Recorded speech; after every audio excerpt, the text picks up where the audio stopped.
আমাদের কাছে যে ভিডিও আছে, আমরা কাউকে ব্লেম দিচ্ছি না, কিন্তু এই ভিডিও দেখলে আমার ওয়াইফ সহ সকলে বলছে যে গেমের মধ্যে যেরকম ট্র্যাকের মধ্যে থেকে একটা গাড়িকে পেছন থেকে মেরে সরায় দিয়ে জিততে চায়, ওই মারার ধরনটা দেখলে কোনো স্বাভাবিক মানুষ বলবে না যে এইটা একটা অ্যাক্সিডেন্ট। হয় সে মাতাল ছিল, অথবা সে এমন ভাবে মারছে যেন আমরা মরে যাই। আমরা জানি না, আমরা এগুলো জানি না আসলে ঘটনা কি।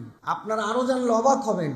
সেই ট্রাক ধরছি আমরা, সেই ট্রাক আমাদের নিয়ন্ত্রণে আছে, সেই ড্রাইভারকে আমরা ধরছি। সেই ড্রাইভার, পৃথিবীর ইতিহাসে কোনো ড্রাইভার অ্যাক্সিডেন্টের পর আসে না, ও আশপাশেই থাকে, জনগণের মধ্যে মিশে। কিন্তু সে দেখছে যে এতগুলা মানুষ, তার ধারণা সবাই মরে গেছে, এখন তো মৃত মানুষ নিয়ে মানুষজন ব্যস্ত থাকবে।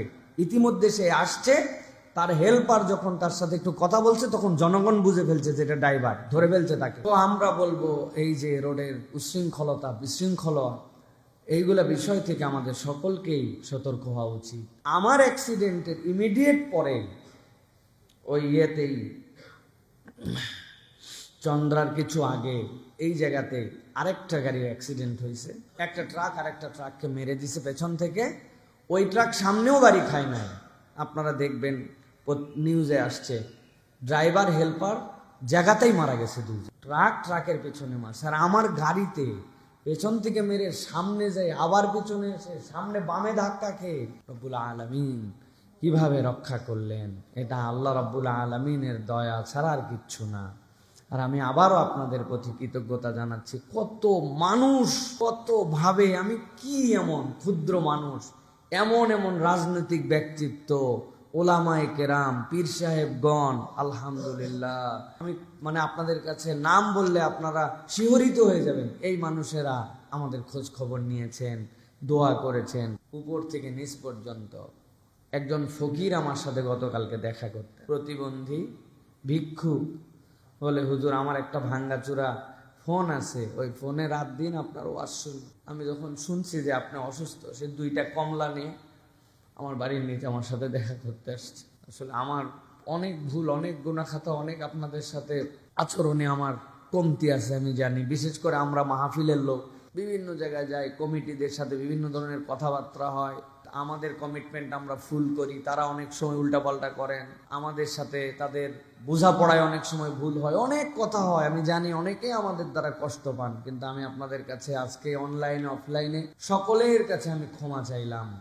আপনাদের কোনো কারণে কোনোভাবে যদি আমি আপনাদেরকে কষ্ট দিয়ে থাকি, আমার ছোট ভাই হোক, আমার বড় ভাই হোক, আমার পরিচিত অপরিচিত, আল্লাহর হস্তে আমাকে আপনারা ক্ষমা করে দিবেন। আর আমি আগামী থেকে আমার আচরণ আরো শুধরাই নিয়ে চলার জন্য চেষ্টা করব, এই প্রতিশ্রুতি আপনাদের কাছে দিলাম। আল্লাহ রাব্বুল আলামিন যেন এই বাকি হায়াতটুকুকে, এই বোনাস জীবনটুকুকে আল্লাহ রাব্বুল আলামিনের জন্য কাজ করার মতো তৌফিক দান করেন। প্রিয় ভাইয়েরা, আজকে এই সংক্ষিপ্ত সময়ে মনে করেছি যে ছোট্ট একটি বিষয়ে একটু কথা বলবো আপনাদের কাছে। বেশি কথা বলার মতো পরিবেশ নাই, যে এইটুকু কথা বলাতে মাথা ধরে গেছে। তারপরে আজকে কথা বলতে চাই একটা বিষয়, খুবই গুরুত্বপূর্ণ একটা বিষয়। আমি কালকে রাত্রে বসে বসে ঘন্টাখানিক আপনাদের জন্য এই পড়ালেখাটা করছি। এর মধ্যেও আজকে যে বিষয়ে একটু কথা বলবো সেটি হচ্ছে, হাসরে মানুষের যে হিসাব হবে হাসরের ময়দানে, দুনিয়ার জীবনের শেষে আল্লাহর সামনে আমাদের সকলকে হাজির হতে হবে। এ বিশ্বাস করি তো ভাই না? হাসরের ময়দানে যে আমাদেরকে আল্লাহ রাব্বুল আলামিনের সামনে হাজির হতে হবে, আল্লাহ রাব্বুল আলামিন মূলত আল্লাহর সামনে উত্থিত এই মানুষগুলা বিচার করবেন রব্বুল আলামিন। 4টা ভাবে আমাদের বিচার হবে। কয়ভাবে? আজকে আমরা একটু জানার চেষ্টা করব এর কোন দলে থাকা আমাদের উচিত এবং আমাদের হালটা কি। একদম জাস্ট আপনাদের কাছে ছক বলে দিব, বর্ণনা আরেকদিন করবো ইনশাআল্লাহ। 4 ভাবে মানুষ আল্লাহ রাব্বুল আলামিনের কাছে বিচার ফায়সালা পাবে। 1 নম্বর, একদল মানুষ বিনা হিসাবে আল্লাহ রাব্বুল আলামিনের কাছে ওই দিন জান্নাতি হিসাবে ঘোষণা প্রাপ্ত হয়ে জান্নাতে চলে যাবে। আরেক দল লোক বিনা হিসাবে জাহান্নামের ঘোষণা পেয়ে জাহান্নামে চলে যাবে, তাদের কোনো হিসাব হবে না। 3 নম্বরে একদল লোকের হিসাব হবে এবং হিসাব ক্লিয়ার করার পরে ওই লোকগুলোকে আল্লাহ জান্নাত দিবে।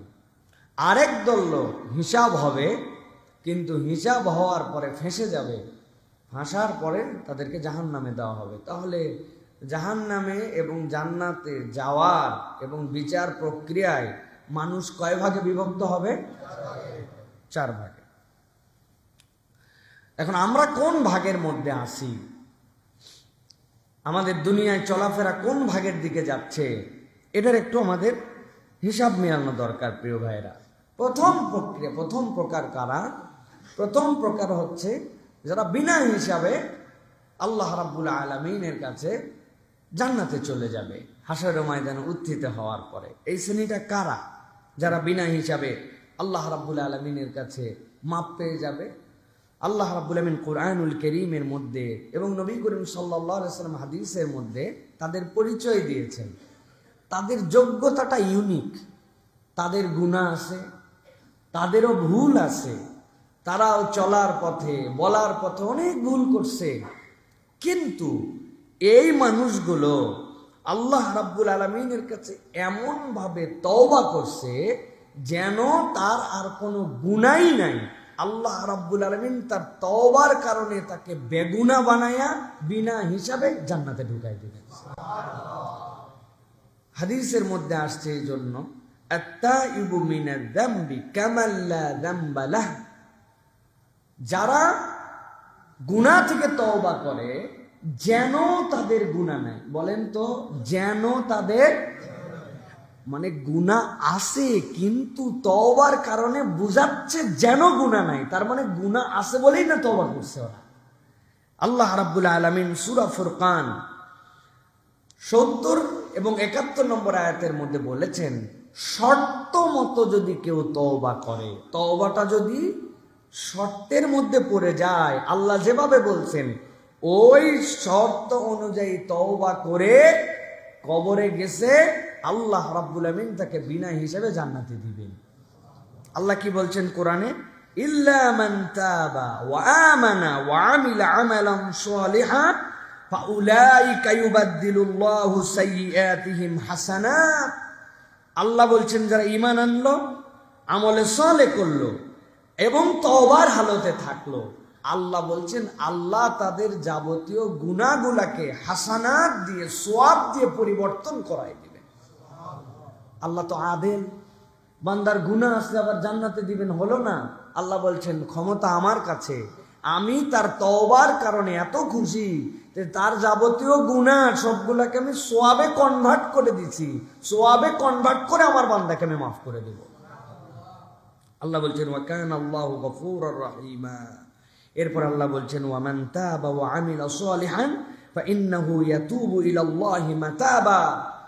আর যে ঈমান আনার পর আল্লাহর কাছে তওবা করে, আল্লাহ বলছেন আল্লাহর কাছে উত্তম পরিণতি পাবে। মাতাব, রব্বুল আলামিন বলছেন সে ওই হালত ধরে রাখতে পারলে রব্বুল আলামিন তার অতীতের গুনাহ মাফ করবেন। সুবহানাল্লাহ।